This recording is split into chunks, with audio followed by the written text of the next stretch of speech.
os ordenados são totalmente diferentes. Enquanto pela minha companhia vem a ganhar uma média de 150 contos, na outra companhia vem por 110. Como é que isso se explica? Isso explica-se que estão a vender carne humana para a Rússia. E para a minha parte, acho que a maior parte dos portugueses que os faz mais que a trazer, estou a falar por mim próprio, é principalmente as mulheres da Rússia, que são as super mulheres. Segundo dizem lá no nosso país que os imigrantes é que está a pôr leis de visa, etc. Mas eles não olham para nós. Porque é que não põem aqui uma biblioteca para os portugueses passar o tempo? Isso é que deviam ver. Como é que é em relação às deslocações aqui dentro? Vocês vivem em Moscovo, se quiserem ir visitar alguém ou outra cidade, como é que é? Temos autorização para nos movimentarmos sem autorização dentro de um raio de 50 km. E tudo o que vai para além disso tem que pedir autorização? Exato. Tem que comunicar onde é que vão? Exato. Боже мой, сейчас я елочки положу здесь. Может быть, снег счистить, а? A sua importância para a Rússia e sobretudo para Petersburgo era crucial, porque ajudou o imperador Pedro I a construir a cidade, era diretor das obras de construção, fiscalizava tudo na jovem capital russa, os preços, coisas mais heterogêneas, os preços de pão, os bombeiros. Na Biblioteca Saltykov conservam-se mais de 40 cartas que o Sanches mandou nos anos 70 do século XVIII ao seu amigo acadêmico Stalin. A meu ver, são muito importantes para a compreensão da sua personalidade, da sua atividade de intermediário entre a cultura russa e a cultura europeia, muito especialmente a cultura portuguesa e a cultura francesa. Rashid Kaplanov, vistos assim à distância de 3 séculos, os contactos entre Portugal e a Rússia parecem alguma coisa de esparso. Eles merecem um programa? Acho que sim.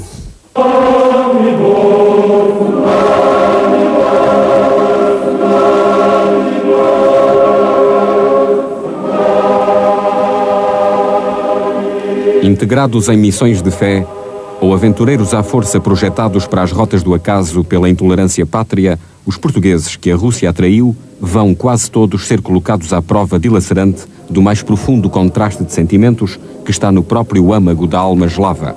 Morto pelo fogo na cidade de Astrakhan, lugar onde Ocidente e Oriente se misturam, o frade Agostinho Nicolau de Melo pode bem ser o símbolo desse destino. Levados pelo gesto incendiário de Tarkovsky, acompanhemos então este Bartolomeu de Gusmão russo e elevemo-nos com ele nos céus da Moscóvia de princípios do século XVII. O cristianismo, que a Rússia fora buscar a Bizâncio ainda no século X, contribuíra para conservar o sentido da unidade nacional durante toda a ocupação tártara. A vastidão do território, que na Rússia marca a psicologia, é já então povoada de mosteiros, focos de resistência ao invasor e verdadeiros cadinhos onde as tradições pagãs se fundem e sublimam, embora nunca por completo, com as exigências da fé.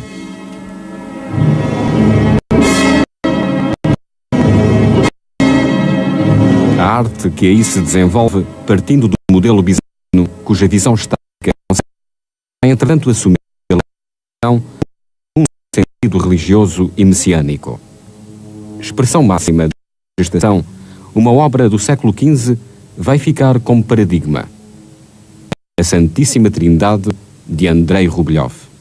A harmonia que a suavidade das cores acentua junta-se o sublinhar da unidade expresso no movimento circular das figuras e no cálice único de que todos comungam.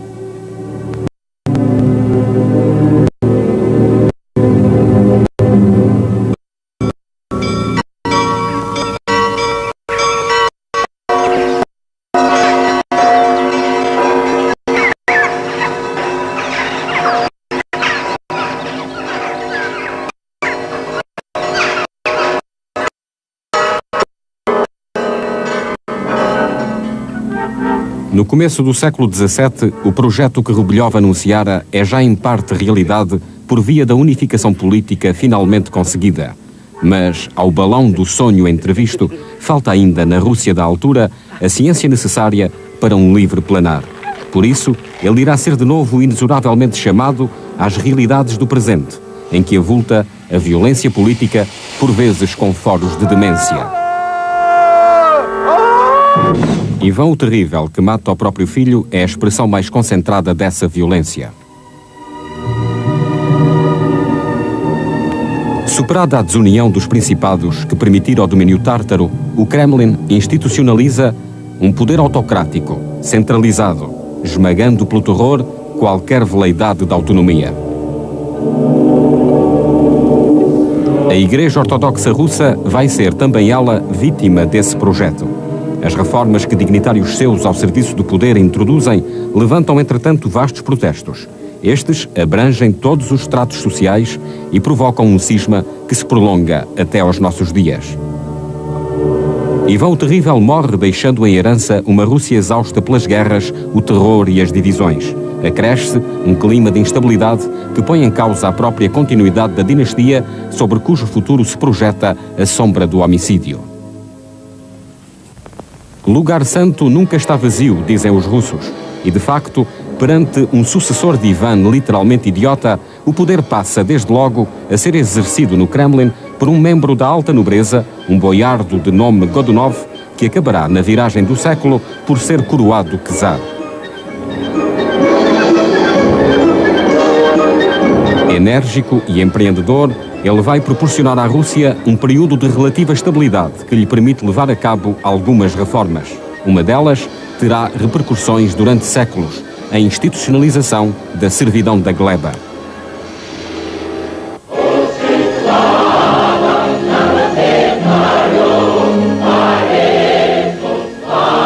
Esta é ainda uma Rússia por demais embevecida com os rituais pomposos de Bizâncio que fascinam as massas e também ainda muito virada para dentro, pouco permeável aos novos ventos da modernidade que havia já mais de um século sopravam, alimentados pela revolução do Renascimento e das descobertas.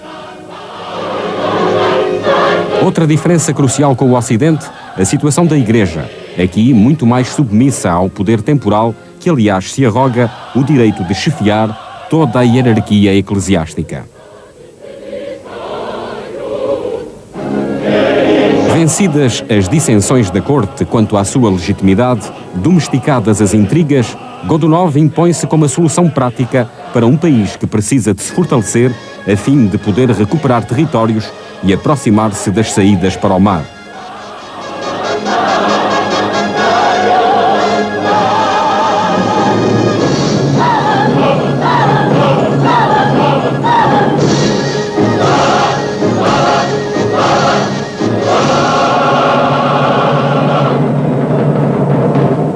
A atitude nacionalista de Boris Godunov vai também traduzir-se na criação do Patriarcado de Moscovo, o que faz com que a Rússia passe a ter uma igreja independente de Constantinopla. É o velho projeto de fazer de Moscovo uma terceira Roma. Ao mesmo tempo, e habilmente, o novo czar mantém uma linha de diálogo com o Ocidente, deixando sempre entender a possibilidade de uma aliança contra o turco. Godunov irá também facilitar alguns contactos comerciais e é por via das trocas que chegam à Rússia da altura as moedas de ouro portuguesas, os portugali, que em sinal de magnificência os czares faziam distribuir à populaça nos momentos de glória da sua coroação.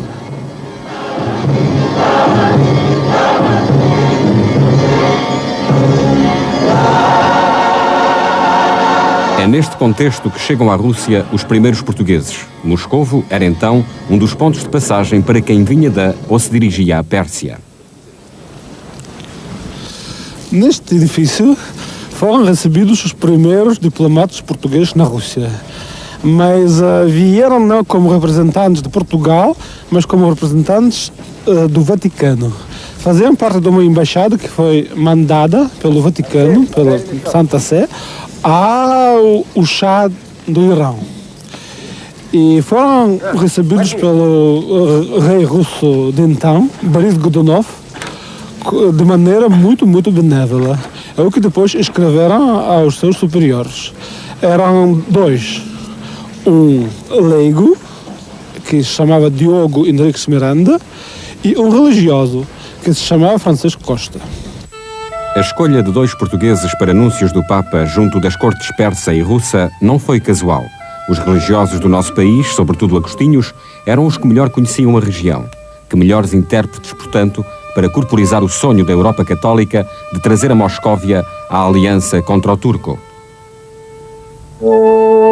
De há muito instalados no Oriente, por onde se tinham irradiado a partir de Goa, os agostinhos exerciam uma persistente ação missionária que, através da fortaleza de Hormuz, então sob controle de Portugal, os levava até à Pérsia. Atraía-os aí o facto de, nesse vasto mar muçulmano, existirem 2 comunidades cristãs, a Arménia e a Geórgia. Pouco numerosos, mas inspirados pela fé, conseguem em curto espaço obra notável em que avulta a conversão ao catolicismo da rainha Ketevan da Geórgia, uma decisão que lhe vai custar a vida, horrivelmente supliciada por ordem do Chá do Irão. Os agostinhos irão, entretanto, recuperar os seus restos mortais e, 4 anos depois, entregá-los-ão ao filho da rainha, Taimurasse I, que, em sinal de reconhecimento, lhes permite a construção de uma igreja católica em Gori, na Geórgia. Profundos conhecedores da região, onde praticavam uma diplomacia própria, estes homens, que a Santa Sé escolhia, integraram também, por várias vezes, embaixadas do Chá da Pérsia ao Ocidente, via Moscovo. Moscovo, onde não podiam deixar de se deslumbrar com a imponência das catedrais que já então povoavam o Kremlin.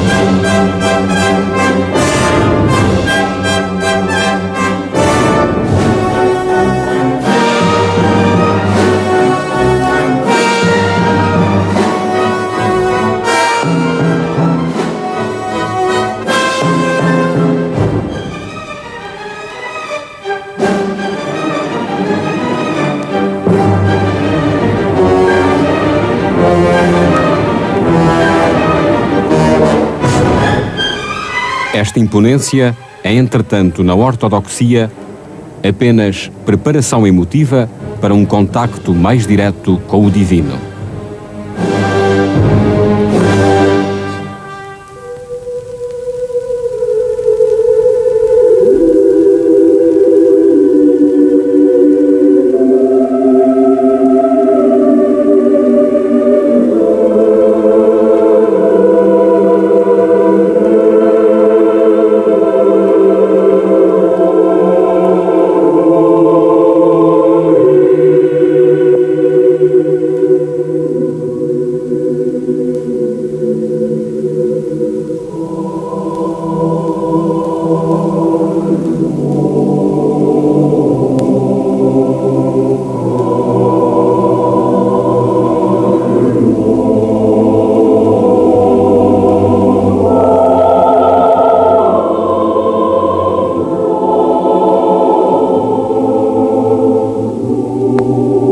Imbuídos desta atmosfera, onde se apaga a distância entre a terra e os céus, os missionários portugueses esqueceriam por momentos as diferenças que os opunham aos ortodoxos, para valorizar, sobretudo, o sentido da unidade cristã devolvido no olhar deste São Jorge bizantino.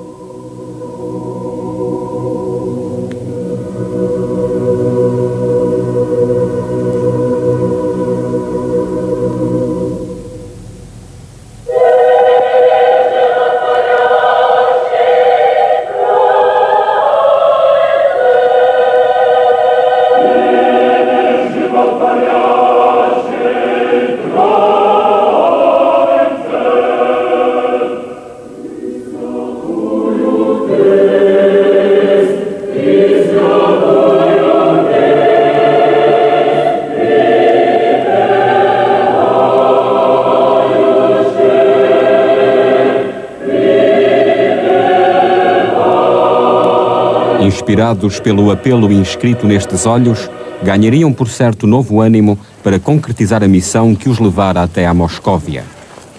O problema era que os 2 que o Irão e os países católicos europeus tinham um inimigo comum, a Turquia.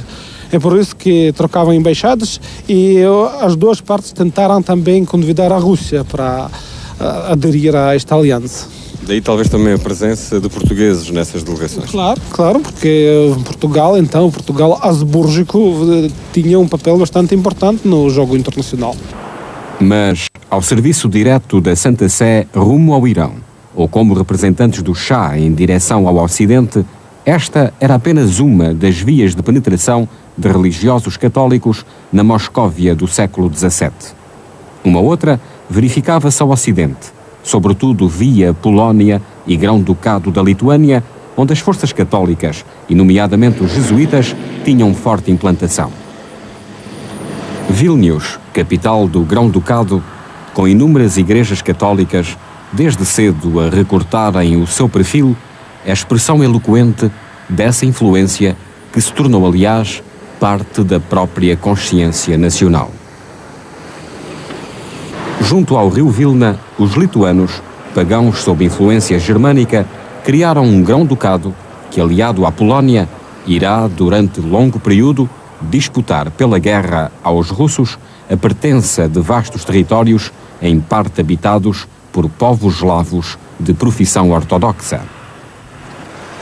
Com a mudança, entretanto, operada na correlação de forças, esta luta aberta irá evoluir, em meados do século XVI, para oposição diplomática, com o emergir de uma Rússia unificada e centralizada, por um lado, e, por outro, a fusão entre o Grão-Ducado da Lituânia e o Reino da Polónia. Na guerra de influências, as igrejas desempenham um papel de primeira linha, competindo sobretudo na área cultural. Em Vilnius, ainda hoje se veem sinais claros da presença ortodoxa, mas a verdade é que o predomínio desde cedo foi alcançado pela Igreja Católica, que se tornou, aliás, parte integrante do sentir nacional. Benedicimus Dominum, ex hoc nunc et usque in saeculum. Nos qui vivimus benedicimus Dominum, ex hoc nunc et usque in saeculum. Para os jesuítas, Vilnius constituía, a exemplo de Cracóvia, na Polónia, um importante centro da luta contra a reforma protestante. E é justamente nesse contexto que vão aqui ser chamados jesuítas de vários países europeus, incluindo a Espanha e Portugal. Os frescos do seu antigo colégio, recentemente descobertos, eram um hino aos santos e mártires da Ordem, incluindo São Francisco Xavier.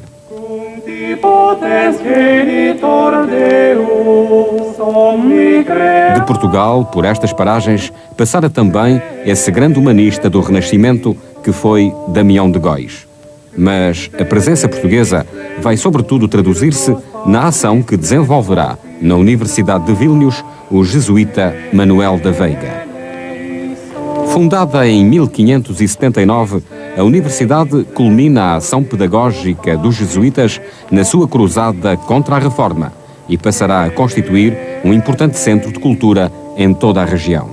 Os jesuítas distinguem-se por desenvolver as línguas locais e, significativamente, esse é um dos traços da atividade do padre Manuel da Veiga, que o atual vice-reitor da universidade, Jonas Grigonis, nos lembra. Он был профессором риторики, а также преподавал другие предметы, когда отсутствовали другие профессора. Интересный человек тем, что он очень много языков знал. Он здесь, будучи здесь, выучил польский и литовский язык и мог очень активно общаться с литовским населением. И даже когда ездил по Великому княжеству Литвы, особенно в Жемайтии, так когда сопровождал он здесь религиозных деятелей, он общался с народом на литовском языке. Но он очень хороший полемист был по историческим данным, участвовал в публичных диспутах, и активно участвовал в публичных диспутах. И одно время даже был он проректором. И когда обсуждались определенные проекты в университете, он активно принимал участие, и как историки пишут, что его мнения и взгляды были очень такие далеко идущие. И его предложения выходили из рамок тех времен, когда он представлял эти времена. Более конкретно, какие направления? Но что касается риторики, и особенно диспутов с протестантами, И даже когда руководство университета написало генералу иезуитов о нем, так писало, что хорошо было бы его отозвать, так как его мысли e мнения могут плохо повлиять на будущих ксензов. Não foi esta, porém, a única presença portuguesa registada no Báltico neste período. Na capital da vizinha Letónia, Riga, foi recentemente descoberta uma ainda enigmática edição local dos Evangelhos em língua portuguesa. Aliás, durante os séculos XVI e XVII, em quase todos os colégios e universidades da Europa e na Rússia até ao primeiro quartel do século XVIII, irá ser utilizado um famoso compêndio de latim da autoria do jesuíta português Emanuel Álvares. Por seu turno, a Universidade de Vilnius conserva aqui, na sua biblioteca, preciosos exemplares, obras dos seus primeiros professores, incluindo o padre português Manuel da Veiga, e impressas na tipografia da própria universidade. Produto da reflexão teológica do autor, estes tratados, em número de 3, escritos em latim, consubstanciam o essencial da polémica travada pelos jesuítas contra os protestantes e, em geral, contra a Reforma.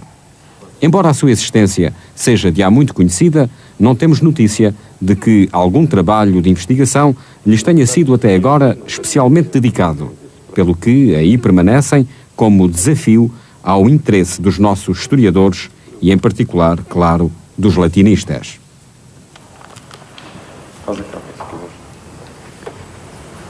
Janela privilegiada do mundo católico e latino em terras eslavas, Vilnius era, para os jesuítas, um bom posto de observação para aquilo que, entretanto, se passava na Moscóvia. Moscóvia, em relação à qual o seu interesse não deixara, de resto, de crescer, desde que, em meados do século XVI, o jesuíta italiano Antonio Possevino visitara demoradamente a corte de Ivan o Terrível.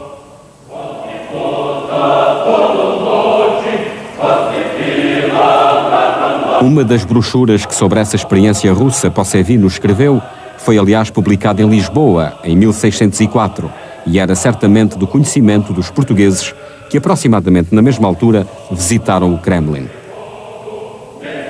As recepções decorriam neste edifício, que aos portugueses recordaria sem dúvida a lisboeta Casa dos Bicos, variantes que eram ambas de uma matriz italiana comum. E seria porventura com essa reflexão sobre a comum situação periférica da Rússia e de Portugal em relação ao Renascimento italiano que os embaixadores portugueses, ao serviço da Santa Sé ou do Irão, percorriam os enormes salões decorados ao gosto bizantino. Mestres já então das subtilezas do xadrez diplomático, os russos insinuavam-lhes, pelo excelente acolhimento, uma possível aliança com o Vaticano, que na realidade não estava de todo em todo nas suas intenções.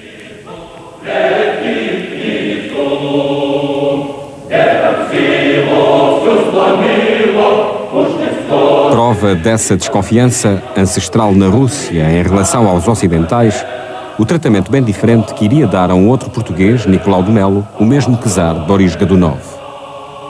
As coisas realmente não se desenvolviam muito bem para o Nicolau de Melo, porque foi caluniado por outros membros da embaixada ingleses. A rivalidade anglo-portuguesa no Oriente era naquela altura bastante forte e por isso foi desterrado. Passou vários anos de desterro. Quando a Rússia mudou de dinastia outra vez, um novo imperador rei convocou a Moscou, chegou, mas o novo rei, o chamado impostor, Dmitry Impostor, já tinha sido derrubado e foi desterrado outra vez. Ao fim de longos anos de cárcere no mosteiro do Mar Branco, Nicolau de Melo é libertado por uma czarina católica, mas, derrubada esta, o padre português é detido de novo em Astrakhan pelas tropas de Moscovo. Embora alguns historiadores russos do século passado aventem a hipótese da sua libertação, fontes ocidentais não duvidam de que foi queimado vivo, juntamente com os seus companheiros, por se terem recusado todos até ao fim a renegar a fé católica. tido como certo, o acontecimento serviu mesmo de tema a um dos painéis de azulejos do século XVII existentes na Igreja do Convento da Graça, em Lisboa. Seja como for, o desaparecimento de Nicolau de Melo encerra um ciclo da presença portuguesa na Rússia, caracterizado ainda por uma certa visão estratégica, eco, sem dúvida, da expansão de 500.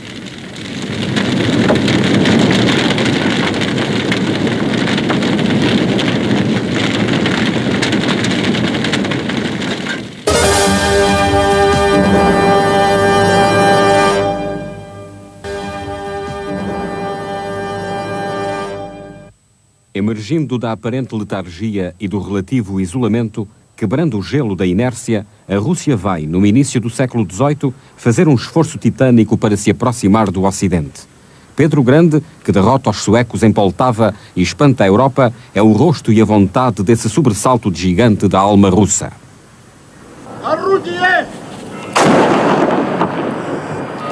Porém, como já notara Leonardo Coimbra, mais do que a cultura espiritual, aquilo que seduz Pedro I no Ocidente é sobretudo a técnica, a arte militar e de construir. Para que não restem dúvidas do seu querer, Pedro, contra o parecer de todos, vai erguer a ferro e fogo no delta pantanoso do Neva uma réplica russa de uma fabulosa cidade ocidental.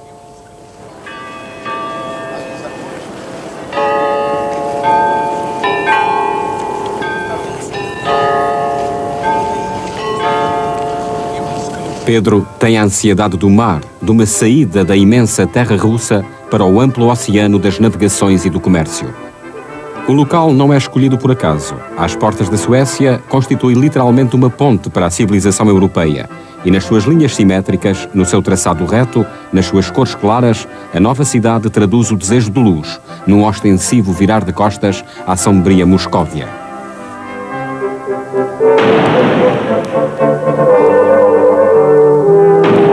Um novo espírito triunfa na Rússia. Entre os muitos que, para concretizar o sonho, Pedro vai buscar a Europa, encontra-se um judeu de origem portuguesa que dá pelo nome de António de Vieira. Dele, com exatidão, pouco se sabe, além de que trabalhava como grumete em estaleiros holandeses ou ingleses, onde conheceu o imperador russo, que daí o traz para a nova capital. A sua ascensão vai ser muito rápida. Em pouco tempo, galga a escada hierárquica do novo escola ao serviço direto do imperador.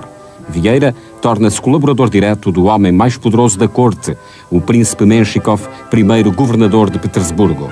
Neste ambiente ocidental, importado da Holanda, em que vive o representante da nova nobreza russa, Vieira vai entrar em contacto com os assuntos da cidade. E quando estes sobrecarregarem o príncipe, ele aparecerá, naturalmente, como a pessoa indicada para deles se ocupar.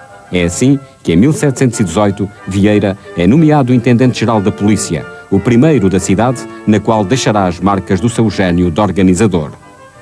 A sua importância para a Rússia e sobretudo para Petersburgo era crucial, porque ajudou o imperador Pedro I a construir a cidade, era diretor das obras de construção, fiscalizava tudo na jovem capital russa, os pressos, coisas mais heterogêneas, os pressos de pão, os bombeiros. O Vieira tinha muito brio, muita pujança. O que admira, sobretudo, é o seu prodigioso espírito de iniciativa e a coisa que se manifestava mesmo quando fazia muito mais frio do que faz agora.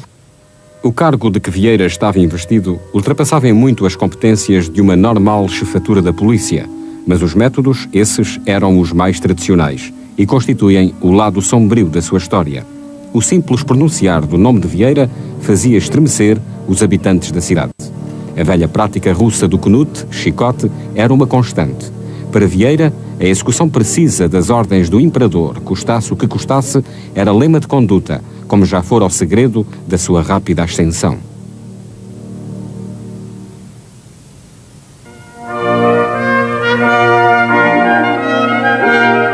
Uma ascensão que não iria de resto parar aí.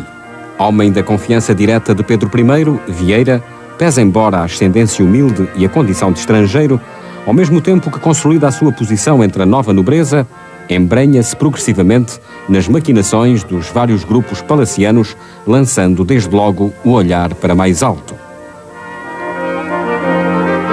Na corte, dois grandes grupos se degladiavam. De um lado, a nobreza recente, que viera do nada pela mão de Pedro I, como Menshikov, por exemplo, que em criança vendera pastéis à porta do palácio, e nobreza essa que apostava agora num sucessor absoluto que lhe preservasse as posições.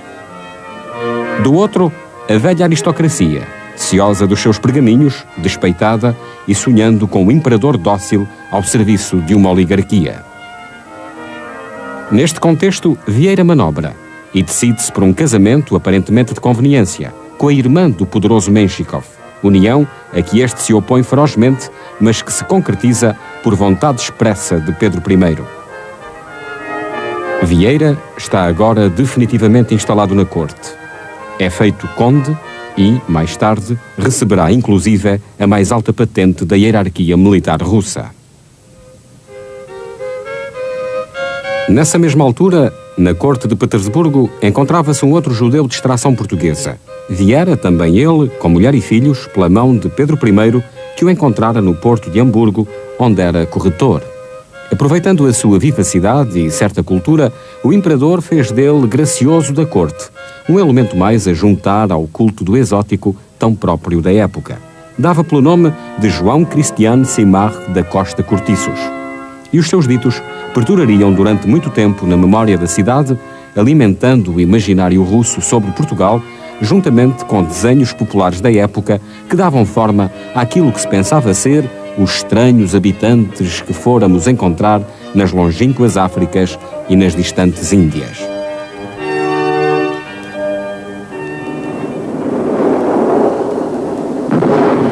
Entretanto, na Rússia, as águas agitam-se logo que Pedro I desaparece.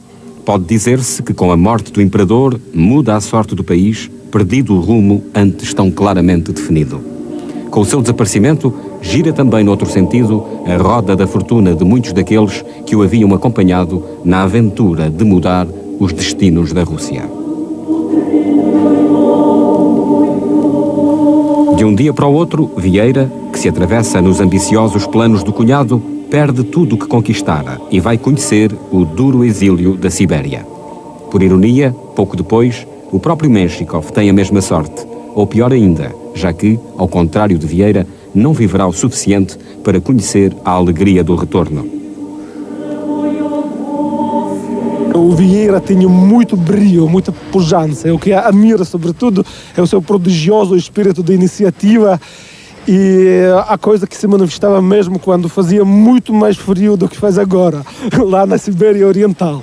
Quando, apesar de estar desterrado, montou, por exemplo, uma escola de navegação e fez muito para o desenvolvimento daquela zona. 15 longos anos depois, a filha de Pedro I, Elisaveta, finalmente no trono, num gesto que pretende simbolizar a reposição da política do pai, reabilita várias das figuras que haviam sido executantes diretos das reformas do grande imperador. Vieira regressa da Sibéria, é reconduzido nos títulos e pode de novo contemplar a cidade que ajudara a erguer.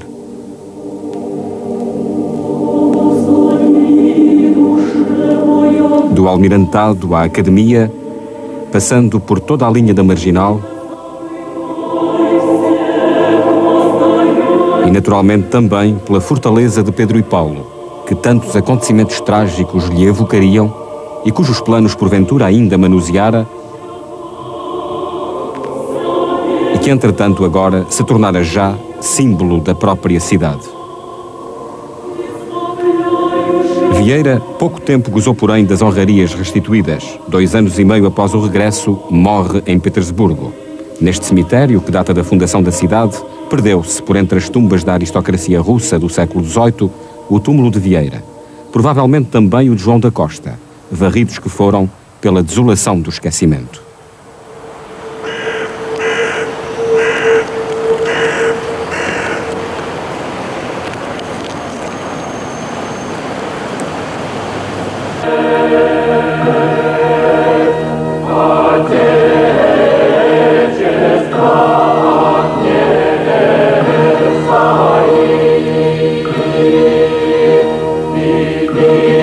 Mas A par destes portugueses de extração judaica que apareceram na Rússia projetados pela intolerância pátria, outros portugueses de uma outra extração e condição demandariam também a corte dos czares.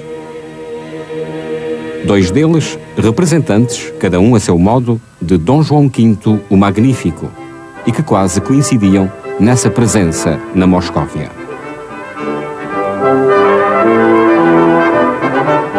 O primeiro é um abade, mestre de cerimónias, enviado por Dom João V às cortes da Europa para aí assistir e descrever com minúcia às cerimónias de coroação e outras solenidades oficiais.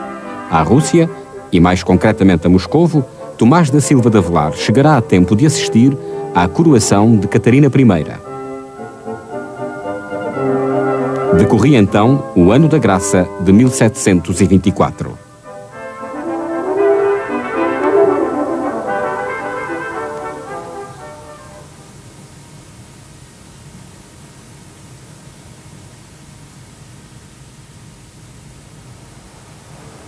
Во имя Отца и Сына и Святаго Духа. Аминь. Благочестивейшая, самодержавнейшая, великая государыня, императрица Всероссийская.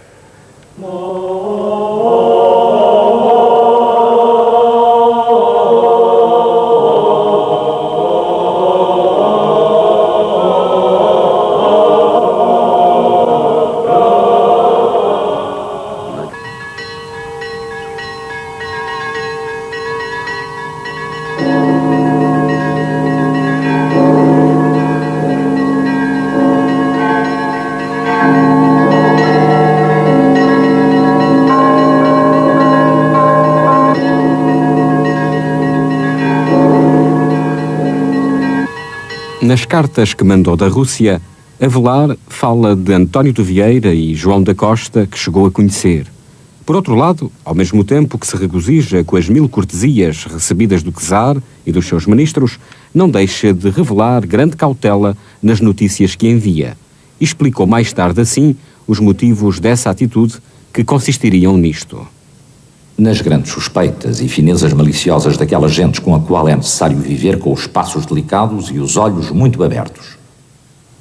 Sendo lá muito comum abrirem as cartas, eu não quis que tivessem muito trabalho com as minhas, nem que nelas achassem outra matéria mais suspeitosa que a de cumprimentos. Tomás da Silva de Avelar, 26 de setembro de 1724. O segundo representante do Magnífico a visitar a Rússia nessa altura é o infante Dom Manuel, o próprio irmão do monarca. Fruto de maquinações e projetos de política internacional que visavam colocar na corte russa uma figura fortemente ligada à corte austríaca, a visita destinava-se a apresentar o príncipe português à czarina, sobre a qual circulavam rumores de que pretenderia casar. Rapidamente constatada a utopia, o infante muda o centro das atenções da czarina Ana Ivanovna para a princesa Elisaveta, a qual o rejeita também com a ameaça de se refugiar num convento se a insistência continuar. Dom Manuel é, ainda assim, recebido com todas as honrarias, incluindo a tradicional laude de um académico às virtudes do príncipe. 30 anos depois deste episódio, a Rússia entrará num novo período da sua história, cuja grande intérprete irá ser esta, aqui ainda aparentemente frágil, princesa alemã. A futura Catarina II, que anos antes já estivera na Rússia, ficara aliás a dever a vida ao saber diligente de um então ainda pouco conhecido médico estrangeiro, Ribeiro Sanches, que em Moscovo a tratara de perigosa infecção. Este acaso acabaria por desempenhar um papel crucial na biografia do cientista português. Mas não antecipemos. Antes, esta princesa germânica, que a corte russa chamara na esperança de assegurar ao futuro imperador uma simples esposa sem influência política, capaz tão só de lhe dar um herdeiro, irá ainda, surpreendentemente, subverter por completo estes projetos e, num golpe de audácia, apoiada por todos os descontentes com a política de Pedro III, assumir finalmente o poder.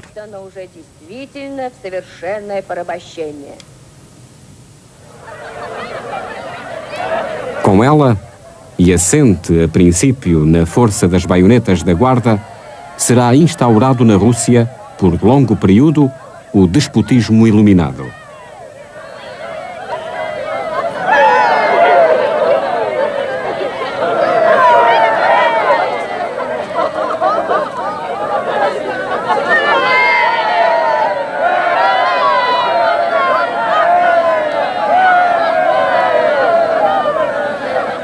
É o renascer explicitamente afirmado e agora também realizado da política de reformas inaugurada por Pedro Grande. Nesta altura, Ribeiro Sanches já estava há vários anos em Paris. Na Biblioteca Saltykov conservam-se mais de 40 cartas que o Sanches mandou nos anos 70 do século XVIII ao seu amigo acadêmico Stalin. A meu ver, são muito importantes para a compreensão da sua personalidade, da sua atividade de intermediário entre a cultura russa e a cultura europeia, muito especialmente a cultura portuguesa e a cultura francesa. Apesar de ser ele já uma pessoa bastante doente naquela altura, é prodigiosa a sua atividade. Ele, por exemplo, manda traduções de várias obras russas para Paris e para Portugal. Conservava bastante influência no mundo erudita russo. Por exemplo, os candidatos que ele recomendava para serem eleitos membros da Academia Russa, normalmente eram eleitos. Quando não o eram, zangava-se muito. Esta influência de Sanches era perfeitamente natural. Além do enorme prestígio de que gozava nos meios científicos e diplomáticos russos da altura, fruto de prolongada estadia de quase 16 anos ao serviço da Rússia, em que se distinguira pela competência e qualidades humanas, ele era também membro honorário da própria Academia, qualidade de que fora investido no momento em que, por razões ainda pouco esclarecidas, decidira deixar o Império.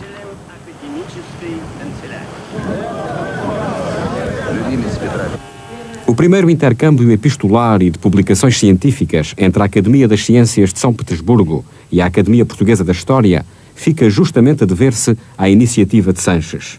Este foi, de resto, um dos primeiros contactos que aquela instituição russa estabeleceu com uma sua congénere ocidental e também o primeiro a ser efetuado com um centro científico de toda a Península Ibérica, o que, obviamente, só acentua o alcance do contributo de Ribeiro Sanches. O médico português iria, de resto, incentivar, ao longo de toda a sua vida, os contactos entre os académicos de São Petersburgo e cientistas portugueses como Jacó de Castro Sarmento ou João Jacinto de Magalhães. Ao partir da Rússia, venderia à Academia boa parte dos livros que integravam a sua primeira biblioteca. São cerca de 200 e constituem apenas parte de um valioso espólio que se encontra ainda disperso.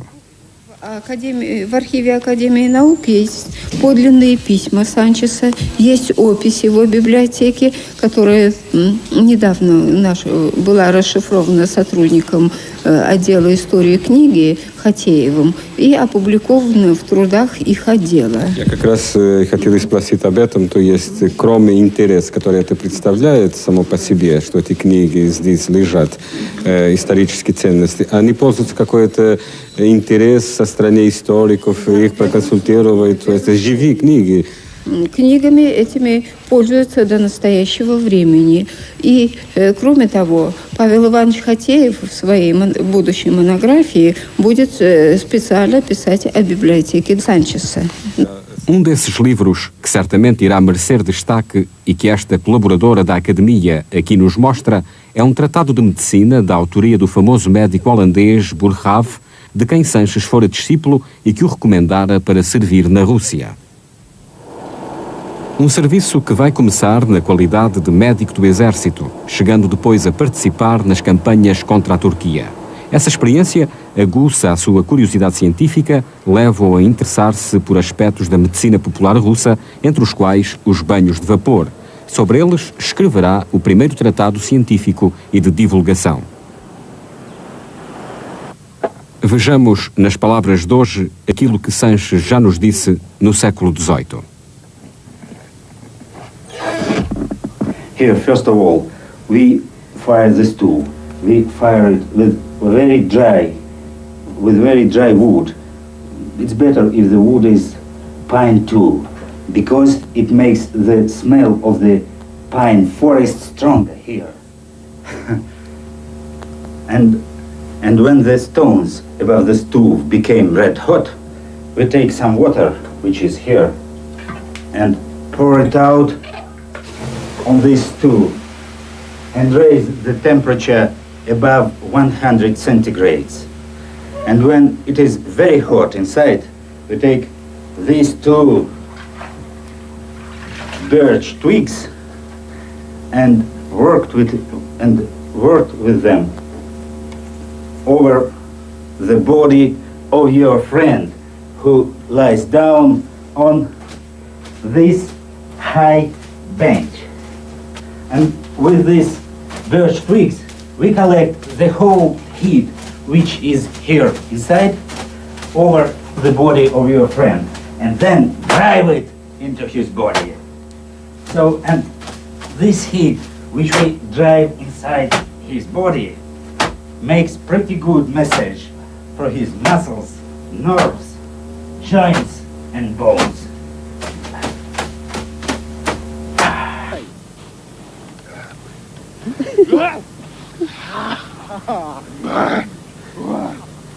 Apesar do seu mérito científico, Sanches não escapa à intriga. Já em Paris, uma inesperada decisão da Academia de Petersburgo rouba-lhe o título e as distinções a que fizera jus, privando-o de ganhar o seu pão. Roubam-me Deus, outros o diabo, quem cantarei? Roubam-me a pátria, e a humanidade outros me roubam, quem cantarei? Sempre há quem roube, quem eu desejo, e de mim mesmo todos me roubam, quem cantarei? Roubam-me a voz quando me calo, ou o silêncio mesmo se falo, aqui del Rei. Sanches será reabilitado 15 anos depois, com a subida ao poder de Catarina II, que irá estimular e, em parte, concretizar algumas das ideias do cientista português. Recentemente, foram descobertos em Moscovo alguns desses projetos de Sanches para reformas da educação, das ciências e da saúde no tempo de Catarina a Grande. As suas ideias políticas e sociológicas que desenvolve nestes artigos são bastante interessantes e completam a nossa visão do sociólogo e médico português. Aqui, por exemplo, aparece não só como economista ou sociólogo, mas também como historiador. É curioso que, embora normalmente escreva em francês, de vez em quando farta-se de usar a língua gala e mete inteiras frases em português. Utiliza também bastante a língua russa, porque em muitas ocasiões trata-se da Rússia. Em geral, são textos muito interessantes e esperamos que o público português possa conhecê-lo. Vindo da Áustria, onde há anos assentara Arraiais, numa das suas frequentes digressões pela Europa, em 1774 chega a Petersburgo o Duque de Lafões, que assim se torna, com Sanches, o segundo português ilustre da Rússia do século XVIII. A cultura e o mundanismo, refinado no contacto com as cortes europeias e a Europa das luzes, agradam de imediato à imperatriz, admiradora ela própria de Voltaire e Diderot. Durante quase 2 meses, Lafões priva com Catarina e é introduzido no estreito círculo da aristocracia iluminada, chegando mesmo a ser eleito membro honorário da Academia Imperial de Belas Artes. Catarina guardará desta passagem uma recordação benévola, chegando, longos anos depois, a interessar-se pela sorte daquele a quem, em privado, chamava Mon Duc de Bragance. Neste século, e ainda com Catarina, a presença portuguesa na corte russa culminará com a estadia daquela que foi a grande diva portuguesa, Luísa de Aguiar Todi.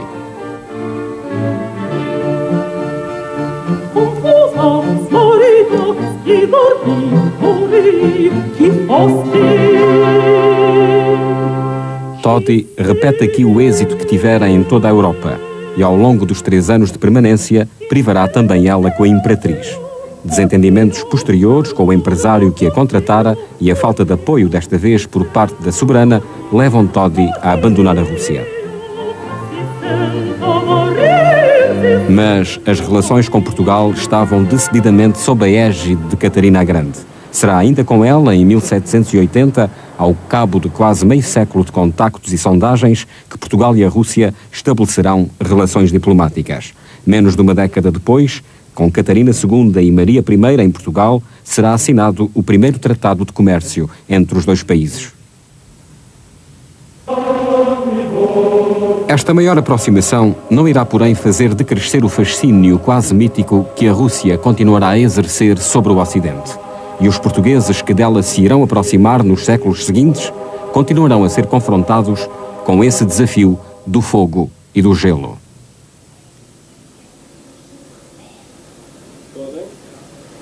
Bom, depois de todas estas horas, destas semanas que vamos a coligir e a colar estes milhares de pedacinhos para reconstituir as histórias, fica uma certeza. Havia, de facto, algumas histórias para contar, mas permanece uma dúvida para mim, que é de saber se estas histórias foram mais histórias de caráter individual, ocasionais, ou se elas refletem, de facto, a grandeza da alma e da nação portuguesas. Bom, Portugal não é só o território. Portugal, no fundo, são os portugueses que vivem em Portugal e são aqueles que, por um motivo ou outro, saíram do país, que viveram, que deixaram o seu rastro noutros lugares e onde, passados vários séculos, vamos encontrar vestígios dessa presença, dessa memória. E quanto ao tempo que falta até agora, até aos nossos dias, ainda há matéria? Há imensos materiais e muito interessantes. Bastaria lembrar apenas o período das guerras napoleónicas, o destino, por exemplo, de 2 representantes de uma família ilustre portuguesa, a Casa da Lorna, uma filha da Marquesa da Lorna e um tio dela, que irão parar à Rússia, ao lado de uma outra figura importante da nossa cultura, o general Gomes Ferreira de Andrade. Depois, por exemplo, a estadia em Petersburgo do último embaixador de Portugal na Rússia czarista, já em Batalha Reis, e muito, muito mais.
lançando desde logo o olhar para mais alto.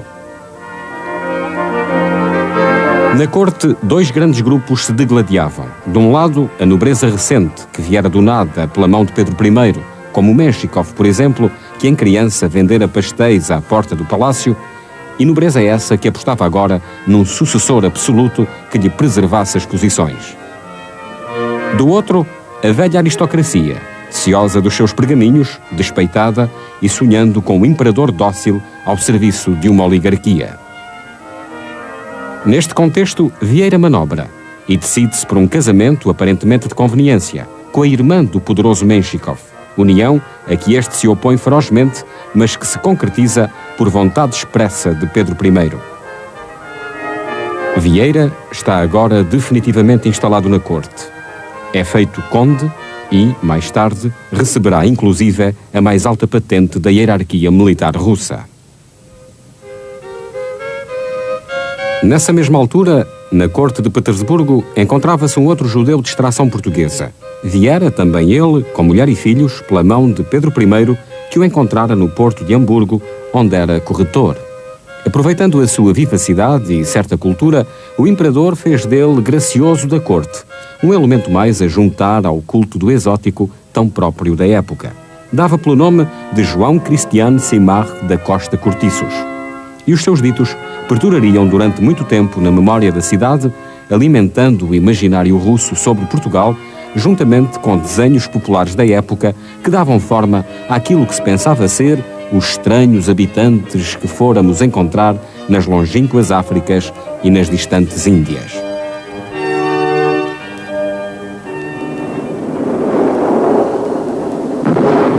Entretanto, na Rússia, as águas agitam-se logo que Pedro I desaparece. Pode dizer-se que com a morte do imperador muda a sorte do país, perdido o rumo antes tão claramente definido. Com o seu desaparecimento, gira também, no outro sentido, a roda da fortuna de muitos daqueles que o haviam acompanhado na aventura de mudar os destinos da Rússia. De um dia para o outro, Vieira, que se atravessa nos ambiciosos planos do cunhado, perde tudo o que conquistara e vai conhecer o duro exílio da Sibéria. Por ironia, pouco depois, o próprio Menshikov tem a mesma sorte, ou pior ainda, já que, ao contrário de Vieira, não viverá o suficiente para conhecer a alegria do retorno. O Vieira tinha muito brilho, muita pujança. O que admira, sobretudo, é o seu prodigioso espírito de iniciativa e a coisa que se manifestava mesmo quando fazia muito...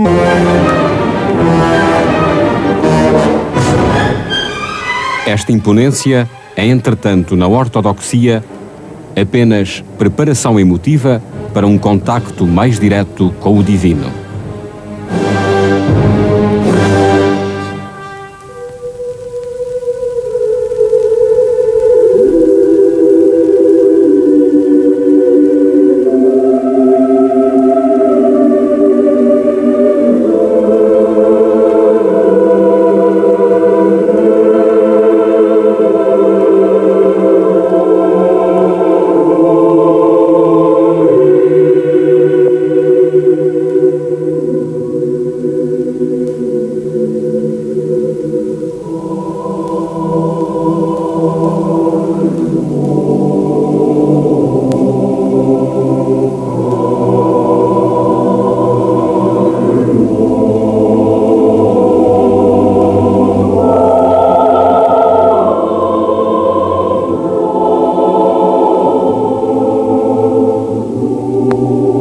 Imbuídos desta atmosfera, onde se apaga a distância entre a terra e os céus, os missionários portugueses esqueceriam por momentos as diferenças que os opunham aos ortodoxos, para valorizar, sobretudo, o sentido da unidade cristã devolvido no olhar deste São Jorge bizantino.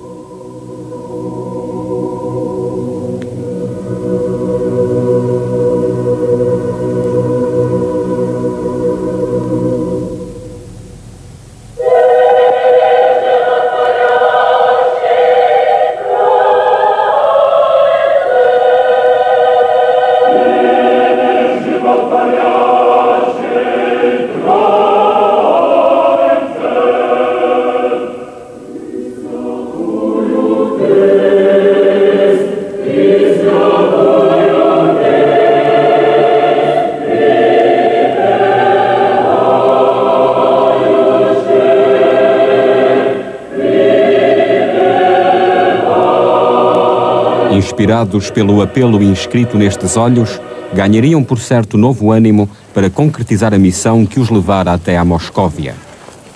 O problema era que que o Irão e os países católicos europeus tinham um inimigo comum, a Turquia.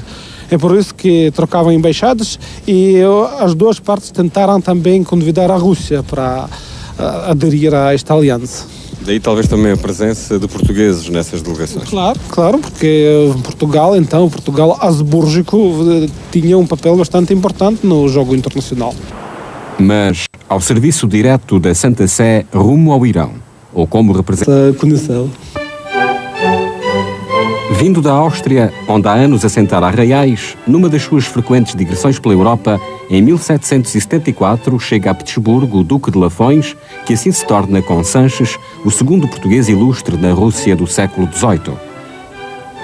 A cultura e o mundanismo, refinado no contacto com as cortes europeias e a Europa das luzes, agradam de imediato à imperatriz, admiradora ela própria de Voltaire e Diderot.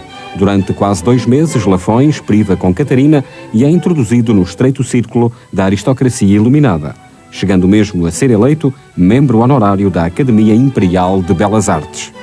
Catarina guardará desta passagem uma recordação benévola, chegando, longos anos depois, a interessar-se pela sorte daquele a quem, em privado, chamava Mon Duc de Bragance.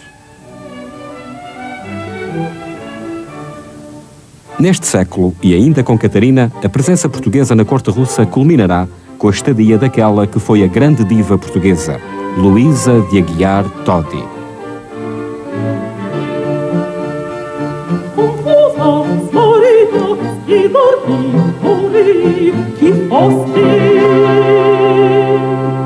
Todi repete aqui o êxito que tivera em toda a Europa e, ao longo dos 3 anos de permanência, privará também ela com a imperatriz.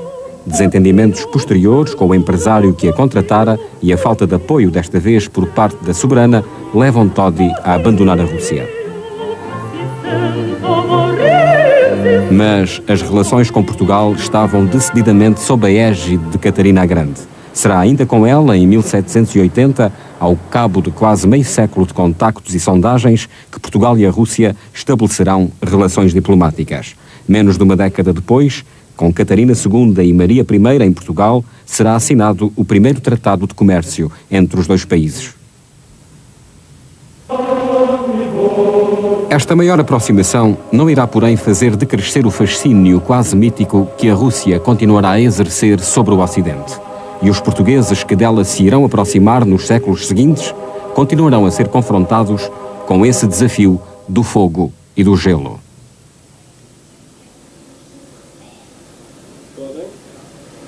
Bom, depois de todas estas horas, destas semanas que vamos a coligir e a colar estes milhares de pedacinhos para reconstituir as histórias, fica-me uma certeza. Havia, de facto, algumas histórias para contar, mas permanece uma dúvida para mim, que é de saber se estas histórias foram mais histórias de caráter individual, ocasionais, ou se elas refletem, de facto, a grandeza da alma e da nação portuguesas.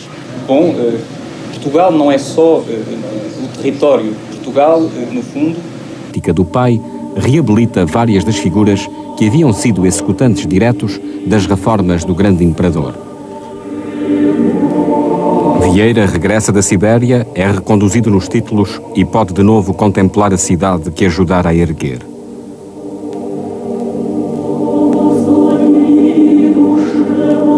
Do almirantado à academia, passando por toda a linha da Marginal, e naturalmente também pela fortaleza de Pedro e Paulo, que tantos acontecimentos trágicos lhe evocariam e cujos planos porventura ainda manuseara, e que entretanto agora se tornara já símbolo da própria cidade. Vieira pouco tempo gozou, porém, das honrarias restituídas. 2 anos e meio após o regresso, morre em Petersburgo. Neste cemitério, que data da fundação da cidade, perdeu-se, por entre as tumbas da aristocracia russa do século XVIII, o túmulo de Vieira. Provavelmente também o de João da Costa, varridos que foram pela desolação do esquecimento.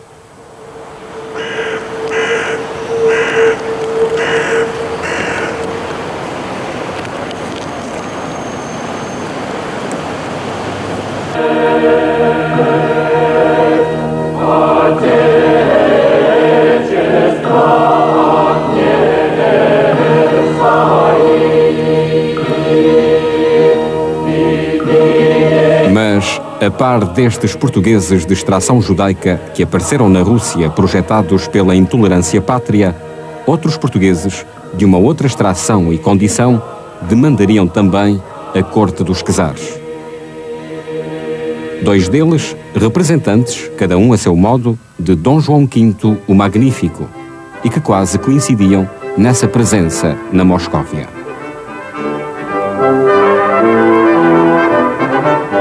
O primeiro é um abade, mestre de cerimónias, enviado por Dom João V às cortes da Europa para aí assistir e descrever com minúcia às cerimónias de coroação e outras solenidades oficiais.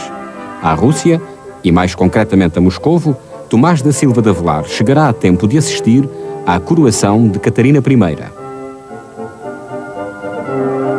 Decorria então o ano da graça de 1724.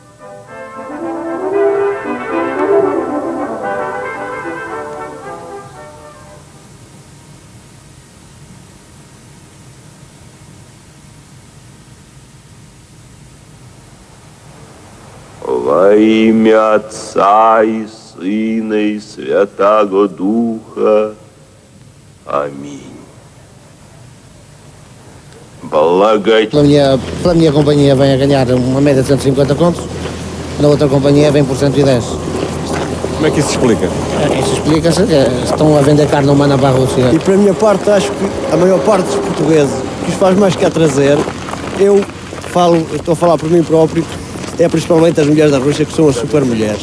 Segundo dizem lá no nosso país que os imigrantes é que está a pôr lá as devises, etc. Mas eles não olham para nós. Porque é que não põem aqui uma biblioteca para os portugueses passar o tempo? Isso é que deviam ver. Como é que é em relação às deslocações aqui dentro? Vocês vivem em Moscovo, se quiserem ir visitar alguém ou outra cidade, como é que é? Temos autorização para nos movimentarmos sem autorização dentro de um raio de 50 km. E tudo o que vai para além disso tem que pedir autorização? Exato. Tem que comunicar onde é que vão? Exato. Боже мой, сейчас я елочки положу здесь. Может быть, снег счистить, а? A sua importância para a Rússia e sobretudo para Petersburgo era crucial, porque ajudou o imperador Pedro I a construir a cidade, era diretor das obras de construção, fiscalizava tudo na jovem capital russa, os preços, coisas mais heterogêneas, os preços de pão, os bombeiros. Na Biblioteca Saltykov conservam-se mais de 40 cartas que o Sanches mandou nos anos 70 do século XVIII ao seu amigo acadêmico Stalin. A meu ver, são muito importantes para a compreensão da sua personalidade, da sua atividade de intermediário entre a cultura russa e a cultura europeia, muito especialmente a cultura portuguesa e a cultura francesa. Rashid Kaplanov, vistos assim à distância de 3 séculos, os contactos entre Portugal e a Rússia parecem alguma coisa de esparso. Eles merecem um programa? Acho que sim.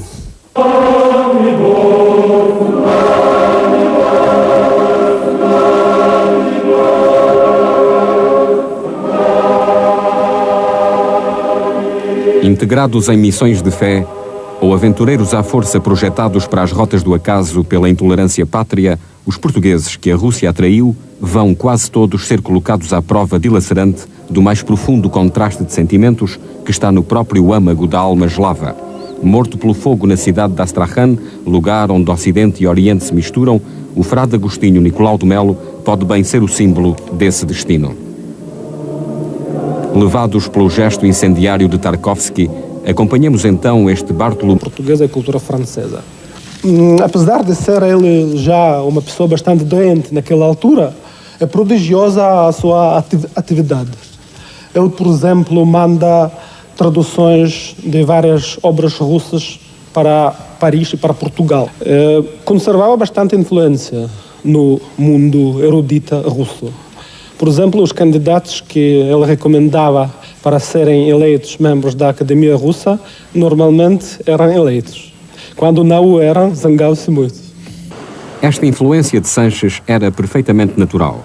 Além do enorme prestígio de que gozava nos meios científicos e diplomáticos russos da altura, fruto de prolongada estadia de quase 16 anos ao serviço da Rússia, em que se distinguira pela competência e qualidades humanas, ele era também membro honorário da própria Academia, qualidade de que fora investido no momento em que, por razões ainda pouco esclarecidas, decidira deixar o Império.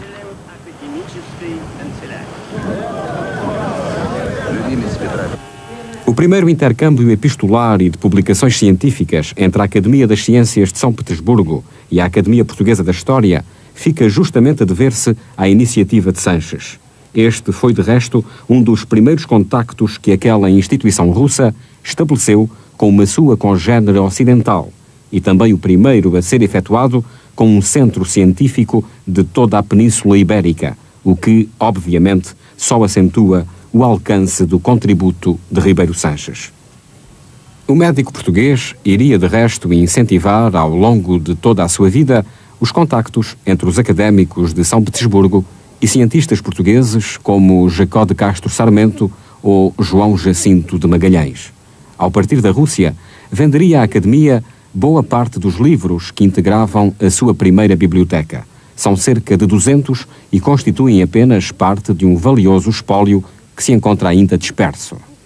В архиве Академии наук есть подлинные письма Санчеса, есть опись его библиотеки, которая недавно была расшифрована сотрудником отдела истории книги Хатеевым и опубликована в трудах их отдела. Я как раз хотел спросить об этом, то есть кроме интереса, который это представляет само по себе, что эти книги здесь лежат, исторические ценности, они пользуются какой-то интерес со стороны историков, их проконсультируют, то есть живые книги. Книгами этими пользуются до настоящего времени. И, кроме того, Павел Иванович Хатеев в своей будущей монографии будет специально писать о библиотеке Санчеса. Desses livros, que certamente irá merecer destaque e que esta colaboradora da Agritários Seus ao serviço do poder introduzem, levantam, entretanto, vastos protestos. Estes abrangem todos os estratos sociais e provocam um cisma que se prolonga até aos nossos dias. Ivan o Terrível morre deixando em herança uma Rússia exausta pelas guerras, o terror e as divisões. Acresce um clima de instabilidade que põe em causa a própria continuidade da dinastia, sobre cujo futuro se projeta a sombra do homicídio. Lugar santo nunca está vazio, dizem os russos, e de facto, perante um sucessor de Ivan literalmente idiota, o poder passa desde logo a ser exercido no Kremlin por um membro da alta nobreza, um boiardo de nome Godunov, que acabará na viragem do século por ser coroado czar. Enérgico e empreendedor, ele vai proporcionar à Rússia um período de relativa estabilidade que lhe permite levar a cabo algumas reformas. Uma delas terá repercussões durante séculos, a institucionalização da servidão da gleba.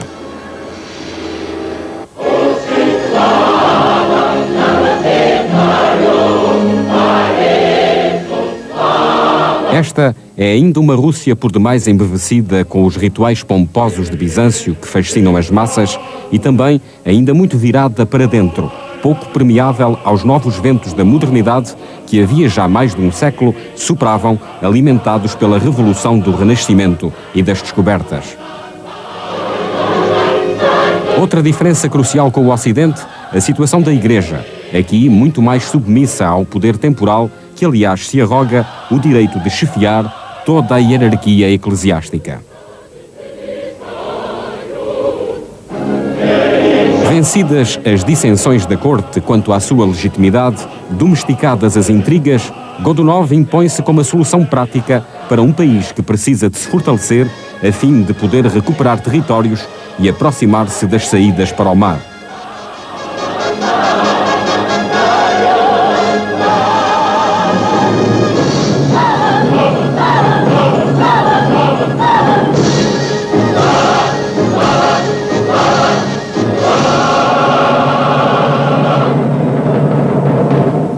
A atitude nacionalista de Boris Godunov vai também traduzir-se na criação do Patriarcado de Moscovo, o que faz com que a Rússia passe a ter uma igreja independente de Constantinopla.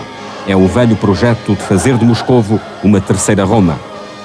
Ao mesmo tempo, e habilmente, o novo czar mantém uma linha de diálogo com o Ocidente, deixando sempre entender a possibilidade de uma aliança contra o turco. Godunov irá também facilitar alguns contactos comerciais, e é por via das trocas que chegam à Rússia da altura as moedas já então povoavam o Kremlin.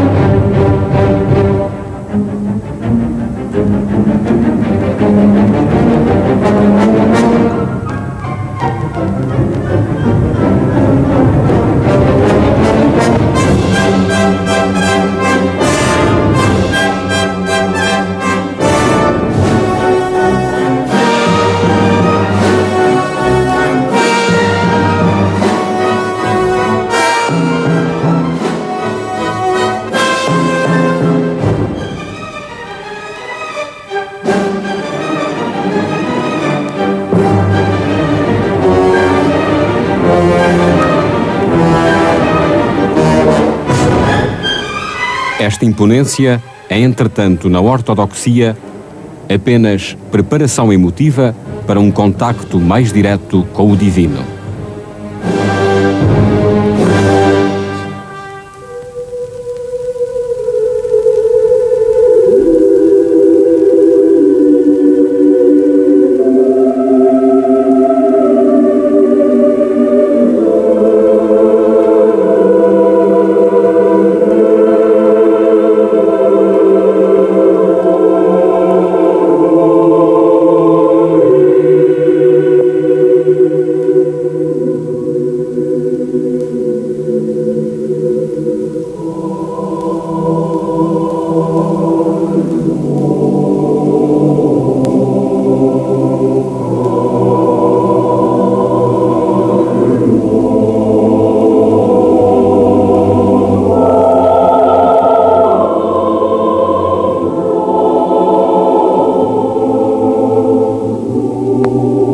Imbuídos desta atmosfera, onde se apaga a distância entre a terra e os céus, os missionários portugueses esqueceriam por momentos as diferenças que os opunham aos ortodoxos, para valorizar, sobretudo, o sentido da unidade cristã devolvido no olhar deste São Jorge bizantino.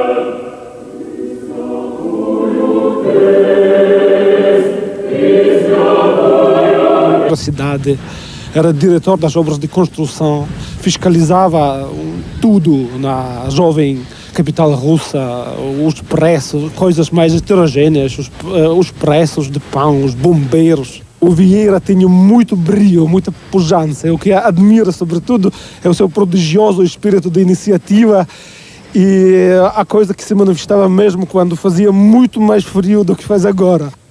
O cargo de que Vieira estava investido ultrapassava em muito as competências de uma normal chefatura da polícia, mas os métodos, esses, eram os mais tradicionais e constituem o lado sombrio da sua história. O simples pronunciar do nome de Vieira fazia estremecer os habitantes da cidade. A velha prática russa do knut, chicote, era uma constante. Para Vieira, a execução precisa das ordens do imperador, custasse o que custasse, era lema de conduta, como já fora o segredo da sua rápida ascensão.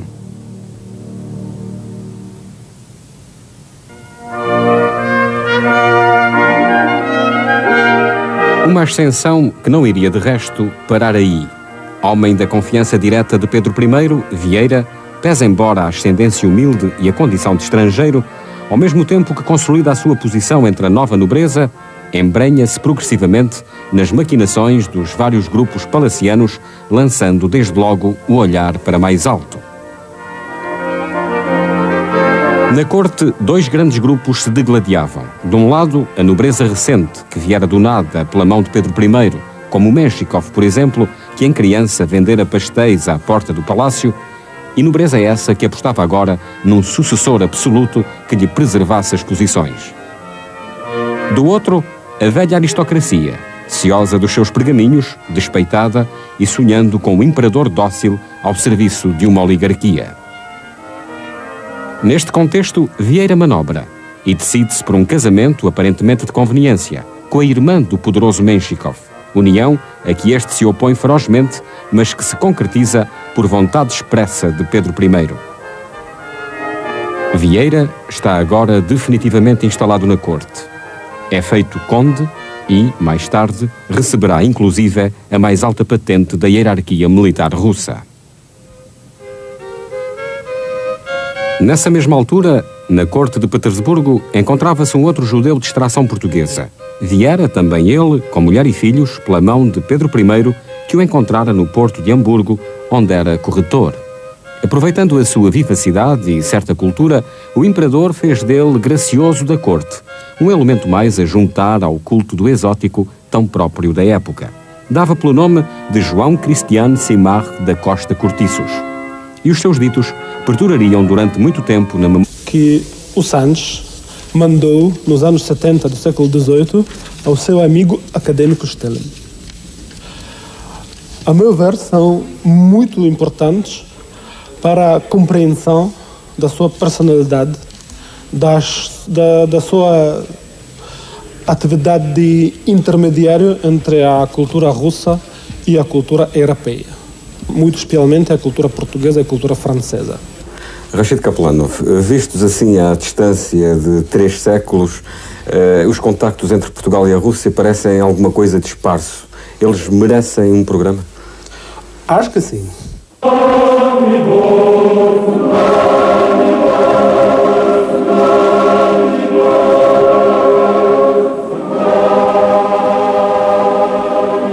Integrados em missões de fé, ou aventureiros à força projetados para as rotas do acaso pela intolerância pátria, os portugueses que a Rússia atraiu vão quase todos ser colocados à prova dilacerante do mais profundo contraste de sentimentos que está no próprio âmago da alma eslava. Morto pelo fogo na cidade de Astrakhan, lugar onde Ocidente e Oriente se misturam, o frade Agostinho Nicolau de Melo pode bem ser o símbolo desse destino. Levados pelo gesto incendiário de Tarkovsky, acompanhemos então este Bartolomeu de Gusmão Russo e elevemo-nos com ele nos céus da Moscóvia de princípios do século XVII. O cristianismo, que a Rússia fora buscar a Bizâncio ainda no século X, contribuíra para conservar o sentido da unidade nacional durante toda a ocupação tártara. A vastidão do território, que na Rússia marca a psicologia, é já então povoada de mosteiros, focos de resistência ao invasor e verdadeiros cadinhos onde as tradições pagãs se fundem e sublimam, embora nunca por completo, com as exigências da fé.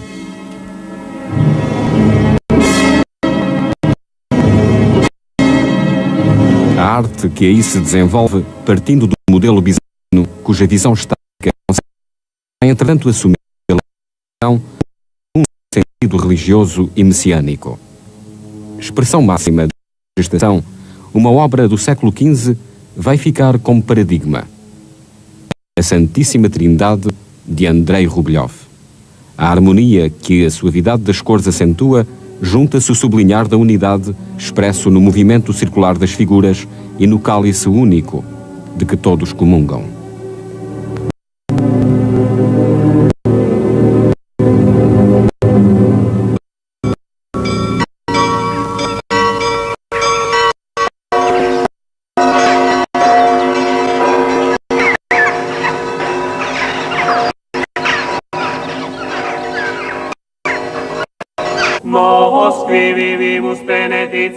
Para os jesuítas, Vilnius constituía, a exemplo de Cracóvia, na Polónia, um importante centro da luta contra a reforma protestante. E é justamente nesse contexto que vão aqui ser chamados jesuítas de vários países europeus, incluindo a Espanha e Portugal. Os frescos do seu antigo colégio, recentemente descobertos, eram um hino aos santos e mártires da ordem, incluindo São Francisco Xavier.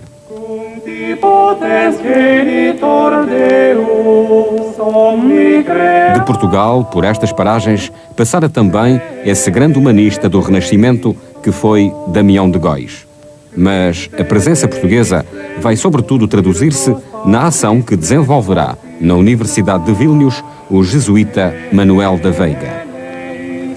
Fundada em 1579, a universidade culmina a ação pedagógica dos jesuítas na sua cruzada contra a Reforma e passará a constituir um importante centro de cultura em toda a região. Os jesuítas distinguem-se por desenvolver as línguas locais e, significativamente, esse é um dos traços da atividade do padre Manuel da Veiga que o atual vice-reitor da universidade, Jonas Grigonis, nos lembra.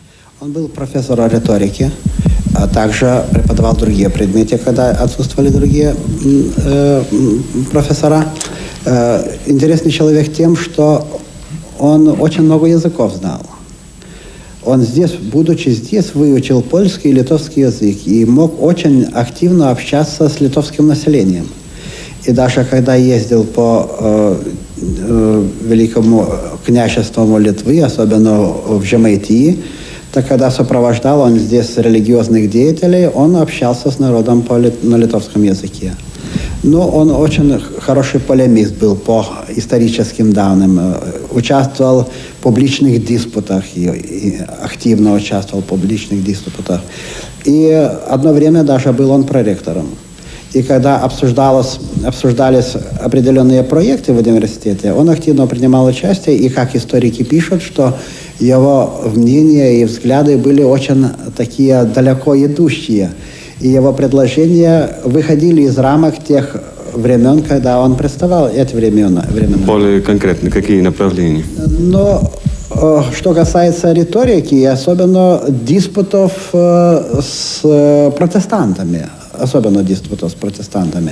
И даже когда руководство университета написало генералу иезуитов о нем, так писало, что хорошо было бы его отозвать, так как его мысли и мнения могут плохо повлиять на будущих ксензов. Não foi esta, porém, a única presença portuguesa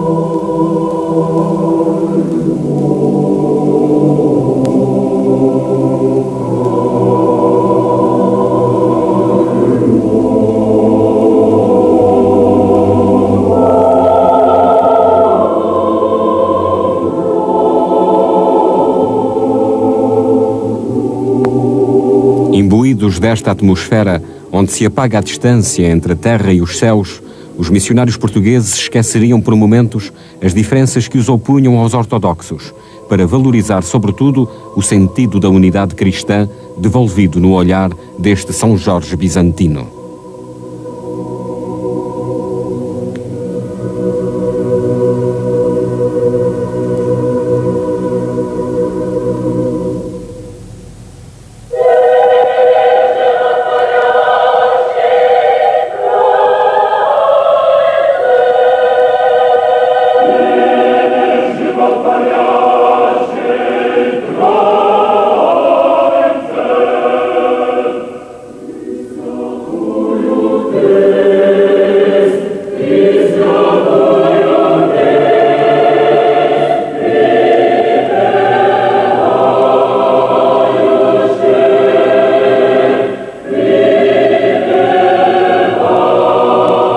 Inspirados pelo apelo inscrito nestes olhos, ganhariam por certo novo ânimo para concretizar a missão que os levara até a Moscóvia.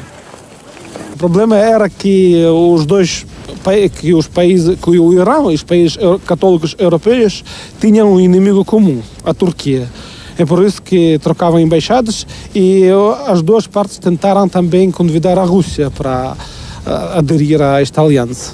Daí talvez também a presença de portugueses nessas delegações. Claro, porque Portugal habsbúrgico tinha um papel bastante importante no jogo internacional. Mas, ao serviço direto da Santa Sé rumo ao Irão, ou como representantes do Shah em direção ao Ocidente, esta era apenas uma das vias de penetração de religiosos católicos na Moscóvia do século XVII. Uma outra verificava-se ao Ocidente, sobretudo via Polónia e Grão-Ducado da Lituânia, onde as forças católicas, e nomeadamente os jesuítas, tinham forte implantação.